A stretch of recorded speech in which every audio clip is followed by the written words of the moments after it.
It's going to be a hot one, but not as wet as we're starting the day. We're weather alert. This is just a warm-up, though. Yeah. Pun intended for what's coming later. An appetizer. Yeah, exactly. Those big meal, the big storms heading our way this evening, and it's going to pack a punch. We're looking at some very strong winds with the storms that will be moving in later on today. Right now, satellite and radar still have that severe thunderstorm watch.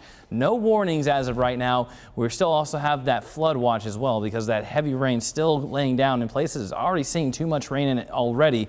I do want to highlight what is going to be the setup for later on today. This is the storm energy. I only use this whenever we're looking at a lot of it and the timing of those storms to pass over. This is 6 o'clock. See that shade of white? That is when you're talking about high to extreme amounts of storm energy. As this system moves in, it's going to feed off of that and it's not going to slow down.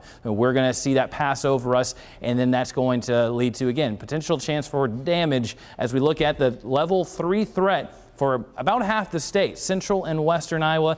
Would not be surprised if this does expand a little bit further east because, as we just looked at storm energy, there's not really a good reason for these storms to stop as the sun sets. I'm expecting that activity to last overnight for a good portion of the eastern half of the state. But what we're looking out for, the evening and overnight time frame, mainly 60 to 80 mile per hour straight line winds along with heavy rain. Some large hail will be possible.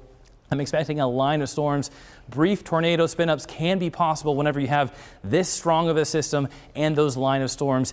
It does look and act a lot like a derecho. It's too early to say if it's going to be that exactly because it needs to go for a very long time. It needs to be at least 60 miles wide, which it looks like it will hit that 60 mile wide parameter because as we fast forward, as about 5 o'clock going to 7 and 8 o'clock, we see these storms really develop mainly off to the west as it enters western Iowa, and notice a line really quickly to form, and that's whenever we're talking about purely straight line winds with some spin up tornadoes in that line will be possible. We have the atmosphere to support it, and as we go into 10 o'clock going to midnight, it does make its way further off to the east. So here in the metro, we're done at midnight, and even around 10, 11 o'clock, it's going to be moving off to the east. So we're really expecting it mostly between that 8 to 10 o'clock time frame, passing over central Iowa, making its way further east 10 to midnight, and then by 2 a.m. the harsher stuff is out of here, and we'll still be dealing with some residual moderate to heavy pockets of rainfall,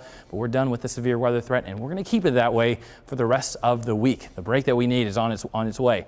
As the heat index is going to be around 100 to 110 for this afternoon, so a hot one priming the atmosphere. A heat advisory does go into effect this afternoon, and then this will be the last one of that as well. We are looking at better conditions for the rest of the 8-day forecast. After today and after tonight, Thursday, we'll have a chance for some residual isolated showers and isolated storms, but non-severe as we dry things out even more so for Friday. Your weekend looking fantastic. Highs low 80s. It'll be hot, but mostly sunny.